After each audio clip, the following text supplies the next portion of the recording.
I am so happy to be part of this conference and be able to talk about a topic which is very close to my heart.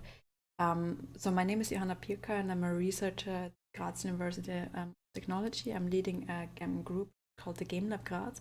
At the moment, grüezi. I'm at the ETH in Zurich, the ETH, the visiting professor. So at the moment, that's why I'm not able to be live with you a little bit in between different countries these days. But I'm really excited to be part of this, and I think you're tackling such an important topic. So thank you so much for the invite session and conference.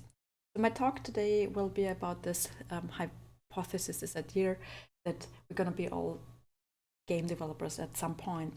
It's a little bit the direction where we're going, and I meet a little bit the tone of the conference. So I think what we see these days, I mean, there are so many new technologies out there, especially in the field of social media and content creation. I mean, I think most of you know the logos here. So we have TikTok, Fortnite, and we have Twitch. So TikTok is this platform where you share the small little videos. We have Fortnite, where you actually play with others in this battle royale mode. And we have Twitch on the other side where you watch others usually play video games. So all those content platforms usually have one thing in common, which many people think of when they see these platforms, namely, of course, cat videos, cat content, actually all around entertainment.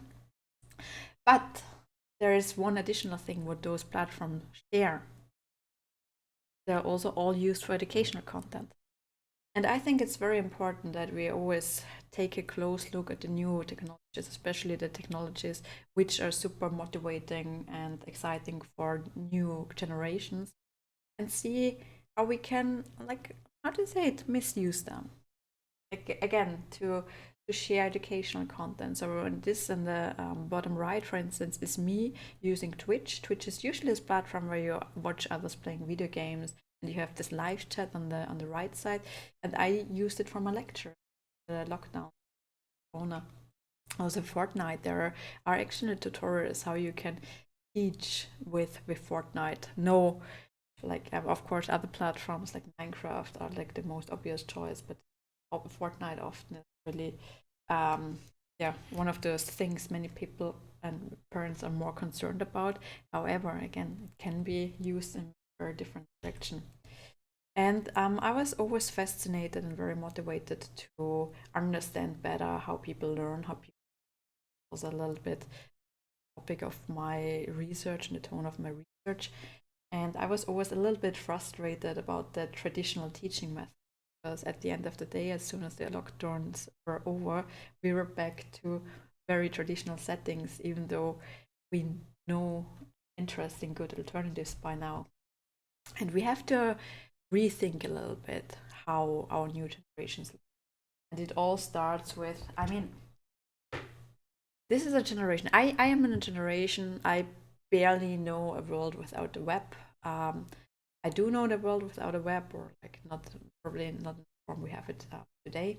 But the generation which grows up today has like the whole knowledge with them in their mobile phones, in their pockets every day. So why should they learn? It's very, very hard sometimes to give them a little bit, not only the motivation, but also like the main vision why it's important to learn if they have all the information them every day. And I think we need to find and identify more exciting ways to, yeah, inspire them. So I'm very much interested in the three questions, like how can we bring back the focus? Because this is like a little bit the hindsight, the devices we have these days, because it's nice to have all the wisdom of the world in your pockets, which is not really used that often so much. Instead, we look at cat videos, instead, we look at funny videos, and so forth. And there are so many distractions. So all the time there is a new Instagram message popping up, a new TikTok notification. So it's very hard to focus in the new digital age. And we should ask us the question, how can we bring, especially to new generations, for the learning content, a little bit back to this focus. How can we engage them, and but also how can we connect? And I am very, very much excited always about the technologies which brings us a little bit closer to the people again. And honestly, for me, it was the first lockdowns was something which was, of course, like a terrifying situation for all of us. But coming from the field of technology and especially gaming, I thought there were some benefits which are hopefully here to stay. And so sometimes it's frustrating. Hear everyone saying, "Hey, I'm so glad everything is back to normal after those terrifying lockdowns and everything." Yes, but no, because due to the lockdowns, due to this rise of digital rise we had, um, it's becoming so much easier to work with flexible hours, to work remotely, to use home office options. And those are things which, for instance, for me as a female researcher, are of course important topics to be able at all to bring together family and work balance. So I think like in general, we have a very good time and use this also in order to avoid too many flights for just our meetings all around the world. So I think I wouldn't be glad if everything is back to how it exactly was before the pandemic. And I think we should take a very close look what changed for the better. How can we use that? So just a little bit asking or ask yourselves because I'm not live with you, but maybe still you can still raise your hand, right, and look a little bit around in your room. Who started to spend more time outdoors? Who started to cook more? Who started using fitness apps? So that's for instance also me. And also who spent more time gaming. And here we are. So when we look at a little bit at the statistics, we can actually see that for game developers, this has been also a good time. So there has been quite a rise in new gamers. Also, the time spent gaming was significantly raised. And I think we should really take a closer look what is exciting people so much about gaming. And I think we all know, and that's why we're probably this conference, that gaming comes with so many stereotypes. So that gamers are sitting in their basements all day long just playing video games. But the truth is, many games are social experiences, even sport experiences, and bringing people together. And for me, this was also a good time to reframe the image of the games industry a little bit. So, in the first lockdowns, for instance, I was invited in the Austrian news TV for sports. Because there was no possibility to host any real Formula One events or any biking events.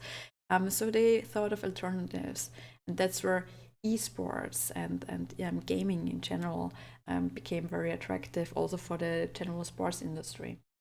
So, for instance, what we saw that real Formula One drivers were competing against professional esports drivers online in races.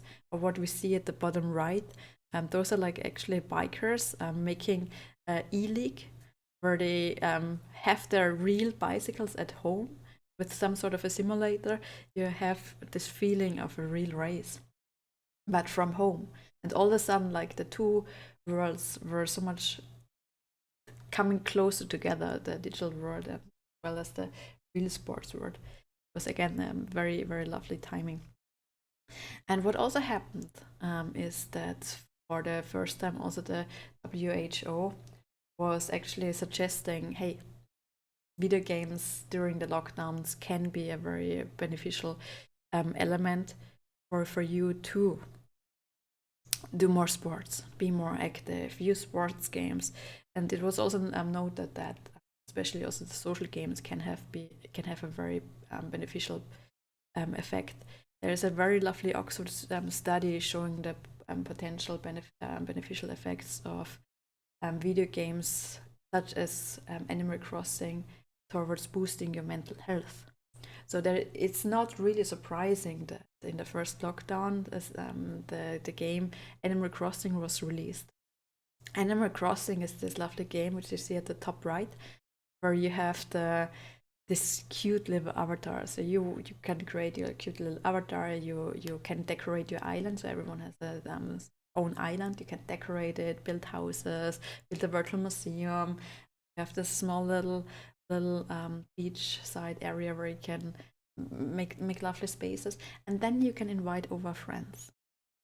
And this is the lovely part. And this was again so misused during the lockdowns, because all of a sudden this was not used for just entertainment and for gaming, but actually it was really necessary for people to meet friends, to hang out friends. Because if we are like in this call right now, I'm somewhere in Zurich, you might hear someplace in Germany, and it's nice, you will see each other, right? But it's very clear that we are physical apart. So I am in my office, you're in this conference room, and we see each other, but we are very, very obviously physical apart. And this does something to our brain. In a social video game, however, you are spending digitally time with each other.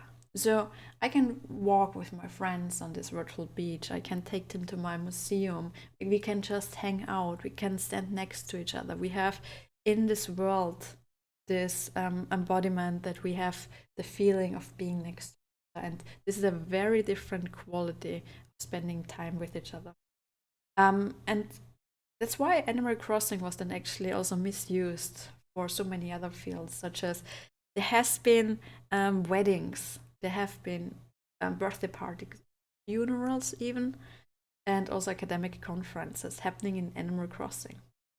What we see at the top right, at the bottom right actually, this is also something which was very interesting to look at, because especially at events like funerals, it is sort of important that I don't think it's so important that you talk sometimes, but that you just like are there with each other. And this was very impressive looking at those screenshots. This is actually like a memorial service for a famous World of Warcraft player who died during Corona. And there are so many people just hanging out there and like just being there for each other. And I think that's a very, very powerful tool. And this is something what many people do not consider when they think about video games. It's all about this one person sitting in the room. But on the other side of the screen, most of the time there are other persons. So video games have always been social, but are becoming increasingly social. So many of the games which are constantly being pushed forward are games where we have some social effects, whether it's playing with each other, maybe against each other, or just like being a little bit connected to others who this game as well. You see in these stats, those are always the stats from the Entertainment Software Association, that video game players play with 53% with friends, many with the partner or family members, and 78% actually think that games introduced us to new friendships and relationships. And like really lovely, like 42% even have met a very good friend, a spouse or significant other through video games. So we love to play with others, and which is very important, especially during challenging times like now. We also did some studies. So we do a lot of data analytics in games, and we were interested in the behavior within League of Legends. League of Legends is a game where you again play with the others. And we were actually interested to look a little bit deeper into how people connect within this game, and whether those connections, because again during Corona, as we can see here, there was such a rise on activities, and we were interested if the connections, however, during those times were sustainable, and were able to show that they were. And that's why I think it's a very interesting time to look deeper into the game development scene and also this rise around the metaverse. So I think the it's not surprising that now is a very good timing to look back into technologies like virtual worlds. Virtual worlds was something which we had already some time ago, like we see here. This was a virtual world I was helping developing with in 2011, 2010, 12, which was called Open Wonderland. It was the time of Second Life. And here, what is really lovely, we are working in this world together. I was in Austria, someone was in the UK, someone was in California, someone was in Australia, but we were still standing in this room together and collaborating. That's a very powerful tool. And I was super sad that back then virtual worlds were not really appreciated by the community, and it was not really, how to put it, very well received. And even though like there was quite a boost and quite a hype, it was just like not ready yet. Nobody had the game, like the required graphic cards or the gaming PCs necessary to run those worlds. The internet connections were miserable in most parts of the world. However, now we are in a much better situation because most of us have a good and stable internet connections in these parts of the world. We have new technologies which make it even more immersive, such as virtual reality devices, and which are all of a sudden accessible. Virtual reality also a thing which is for decades. This makes it also very accessible. Also because they're becoming so much more cost effective. And of course, like the current GPUs in our mobile phones are probably better than the one I had back then. So it's a very good time to rethink virtual worlds, virtual reality, eventually augmented reality, and try to bring this together. So that's not really surprising why we have this rise about the metaverse these days, or the discussions. We also use a system like this. So like many, we have struggled quite a lot with pandemic and how to rearrange our office. And what we did, we used a software called GatherTown, which you can actually run in your web browser. It's free, up to 20 person, and you can create your little like avatar-like space. Like it's like this cute tiny pixel art. It's nothing fancy, but it's just enough that you have this feeling of being in the office together. Because when I log in here in the morning and I see, hey, there's my colleague Saeed sitting over there, and I have a quick question, I just walk over there. I don't need to arrange a Zoom call at 2 p.m. for 20 minutes to ask this one little question. I just walk over there. And the nice thing here, combines really lovely both worlds, because you actually see this digital physical representation in form of the tiny avatars, but as soon as you approach someone, or here in this case all of us sitting together on the table, you can actually see also the real pictures. Quite a nice. Yeah, and this is also a little bit like obvious that also Microsoft and Meta are trying to use these technologies now for their services to improve working together, but also eventually think of a little bit of a bigger system. That's why I'm not super surprised that Microsoft actually announced that they want to go into the metaverse direction. And then it was also announced that this was one of the biggest tech deals ever, like with a 70 billion deal, Microsoft acquiring Activision Blizzard, who happen to own a franchise like World of Warcraft or Diablo. So World of Warcraft, this is like this fun world we're living in, right? So as soon as we have a Zoom call or whatever we are having right now, there are still always technical issues, always. And it's like me as a doctor of computer science, and I still sometimes struggle. Hello, can you hear me? Does everything work? And yeah, it is what it is. And so we struggle having a Zoom call with 4 or 5 people, for so many different reasons. However, a game like World of Warcraft brings together thousands of virtual 3D avatars fighting together, digital dragging, already 10 years ago. And this just works. So I think it's very important that we look closer at the technologies and innovations coming from the game industry to understand better what is going on. So I think we really should use this crisis as a speed up, as a positive way. So what does this mean?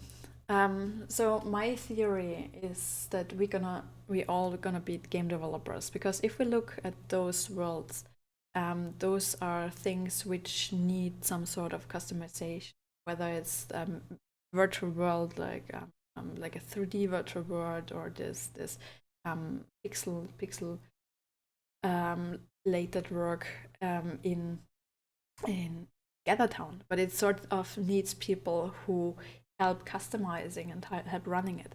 And when we look a little bit back into what happened in the past decades, and how the web changed, I think it's quite interesting to see how we became more and more part of it.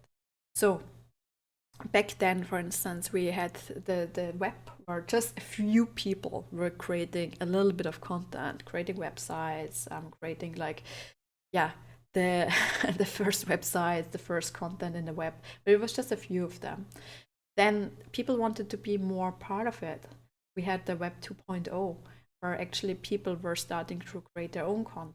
It started with small little website that every one of us had through MySpace, for instance, or Facebook. In general, Facebook is nothing, but every one of us has a website of our own and a little bit of image gallery showing our updates, but it's nothing like, hey, this is my personal blog combining pictures, but it's like all my content.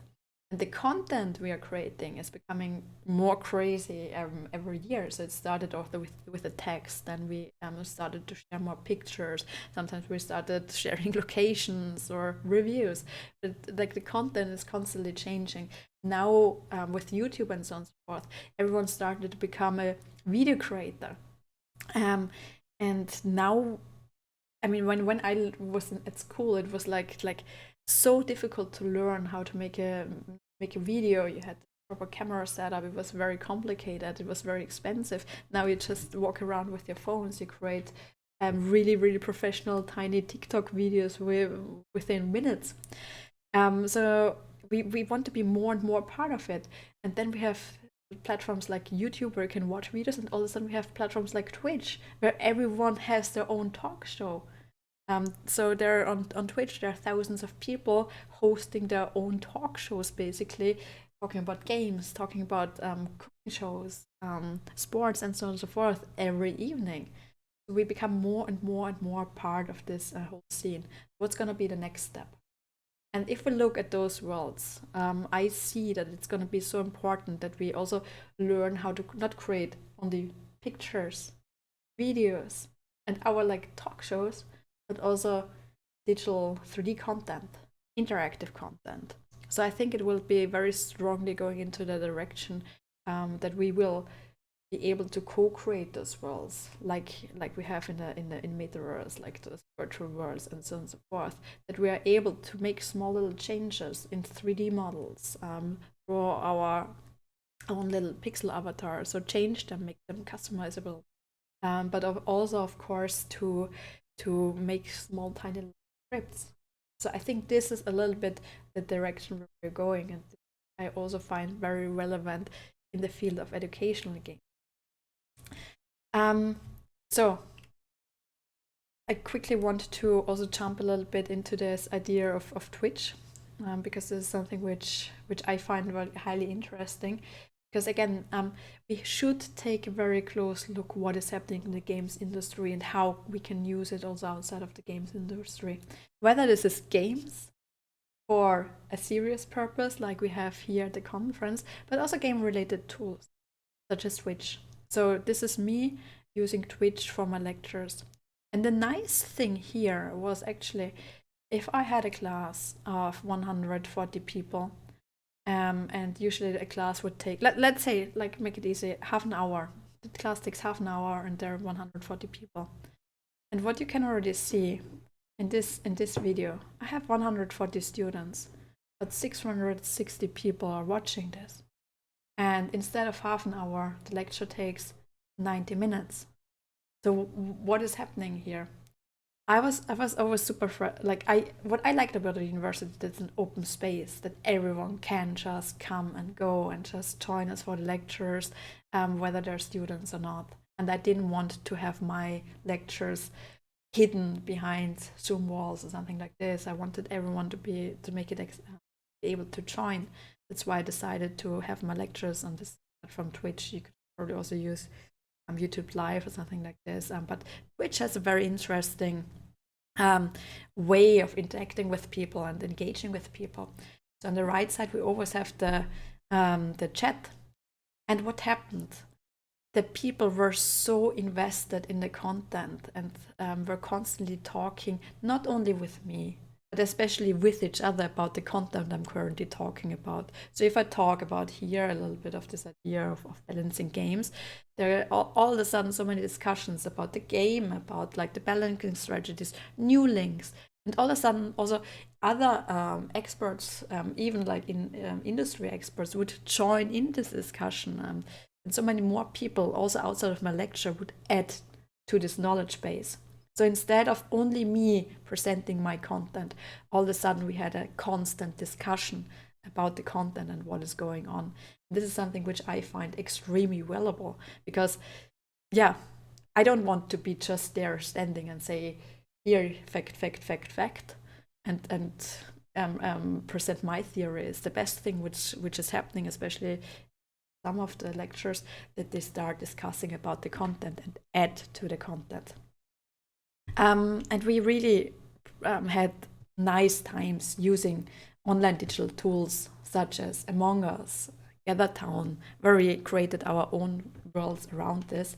And I think it's just important that we rethink the technologies we have, whether it's Animal Crossing, whether it's Twitch, and try to find ways how to reuse it and use the techniques of game development in so many other fields, whether it's collaborating with each other, using platforms like Discord for organizing, or using game engines to actually create games for an entirely different purpose.